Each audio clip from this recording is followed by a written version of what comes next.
Hello, folk of the internet land. Do realise it's been over a month since I uploaded the video about. Oh, the camera's there. Uploaded the video about the rear axle and obviously rebuilding the diff and everything else. Yeah, I did start filming, obviously me putting it back together. But it was just a reverse of what was done already, and it was going to be boring, not great content. So yeah, I just kind of left it, and now I basically put the rear axle on and slowly started putting the car back together. Now, obviously, if you didn't know already, I also repainted the car. Mainly because it was looking tired, and now I'm glad because looking at pictures of it previously, it really was tired. Now, it's not perfect. I'm not a sprayer by any means, and I've only got a basic setup for it. Okay, yeah, large compressor, but it's really in a basic setup. There's no extraction in here or anything, or no real way of stopping dust. So let me get my hand away. So yeah, it's obviously not a great paint job. It does need flatting and compounding everything, but I've used cellulose on it, and I'm wanting to give it time to cure. So how long's it been now? I think I stopped. I think I finished all the paint by the first bank holiday. No, before that. So yeah, and when I took it out in the sun a few weeks ago, you could just smell a little bit of the thinner still going off in the paint. So yeah, I'm not wanting to compound flat or anything until I know it's fully cured, and then we can go to town on her. But she looks better. She looks a heck of a lot better. But let me turn the camera around and kind of show you. Like I say, sorry, there's not much of a video here, but it's just I want to get the car done, and the content would have been rubbish anyway. Well, more rubbish than it usually is. Let's pan up. Dun dun dun. So yeah, it looks exactly the same as it did before, yeah? Well, obviously there's no crazing on the wings. There's no chips or anything. I've noticed the bonnet did clip a little bit there, so I need to sort that, and the driver's door needs sorting as well. These are new, not second-hand ones like they were before, because I melted that one. I can show you on the... When I say melted, it didn't melt on the... Well, it melted on the car, but it wasn't on the car. That's an alright one. It's this one, I think. Yeah. See that? The pants for any little bit of heat. I had the heater, the blow heater just here. Trying to keep warm, obviously. And the wing, obviously, there, but it was a bit higher and it just melted it. I did try and kind of sort it out by warming it up, but it made it worse. So that was an expensive experiment because they were 100 quid. Great. So, yes, small little things that have changed without raising the car up. Exhaust is slightly that way, slightly forward a bit. That was mainly because of this. I've put a V-band on that as well.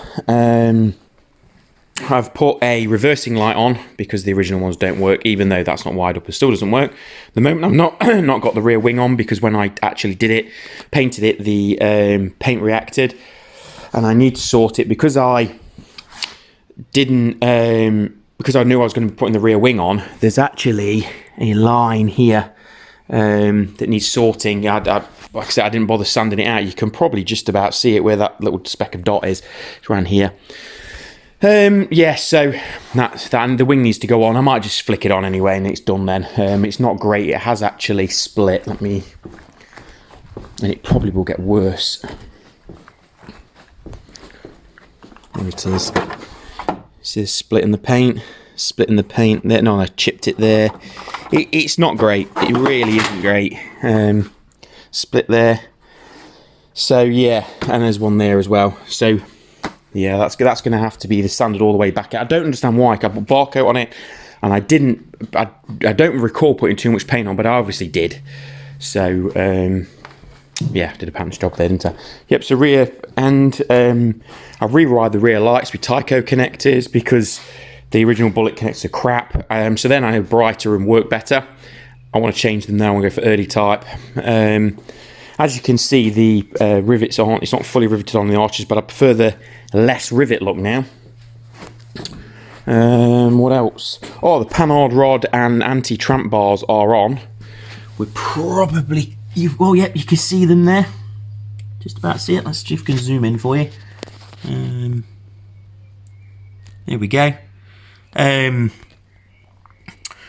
rod had issues. It clipped the handbrake, so that still needs sorting. The handbrake cable, so I just need to raise it up just slightly, put it into the next bolt hole, but I need to get the pillar drill over here first. The anti-tramp bars, not a problem at all, and they have made a difference. Hard cornering, well, it's the Panhard rod actually doing the hard cornering. Hard acceleration, sorry, it doesn't wind up. That also might be the new springs. What else have we done? I think that's about it. I mean, she's back together. I've done about 300 miles, I think. And I need to change the oil in the diff at 500, and it's bank holiday weekend now, the end of April. So I need to, the end of this bank holiday weekend, I will drop the oil because I'm going to one classic car meet this weekend. So I'll probably be able to drop the oil on Monday. This door needs sorting because, as you can see, it's right up against here, and when you open it, it drops down, and it is clipping the bottom a little bit. So I need to take this off and just kind of sort this out. Interior, I put the bucket seat in for the MOT, which she passed with flying colours, and my word, might be COVID chub, I don't know, it's just not comfortable at all. So I've gone back to the original seat, and to be honest, if you kind of look at it, I don't know if this is open, no it's not, it's a bit more gentleman racer type, so, but everything else, the boot carpet needs to go back in. I'm going to shove a load of tools in, ready for driving around. One thing I've noticed is, what I want to change is, I made the box for the fuel pump, which this is staying, which obviously feeds the swill pot. That pump has got to go underneath, it's far too bloody loud. So that's another job for another day. I put a new fuse box in because I've still got an MX-5 fuse box, which isn't being used. There's power going to things, which is about there, isn't being used, so I put in another fuse box with the things that are being used, and I need to take the old one out, so that's another job to do. Yeah, there you go. So again, my apologies for not uploading for the past month or so, but I think obviously it would have just been a reverse of what I'd already done of taking the back axle off, and it just doesn't make great content, and nobody would be really watching that. So yeah, pretty much most of the stuff's done. It's just kind of fixing stuff. There's a couple of MX-5 things made on the inlet is causing some problems. But apart from that, obviously the next content will probably be just kind of using it and enjoying it for summer. We've got quite a few shows lined up as well anyway, so one of them being tomorrow. Yeah, one of them being tomorrow. So it's bank holiday weekend, so you never know. You might have seen the car out in the wild by the time this video is uploaded. But yeah, there'll be a bit more work being done on it. But probably now, it might be the MX-5 being brought in. Now this is kind of sorted. But yeah, she's at a point where I like her, and I'm not. I was getting a bit annoyed with how tired it was previously, but now this refresh has really made me sort of fall back in love with her. And let's just start enjoying it. So yeah, anyway, I shall see you in the next one, and take care.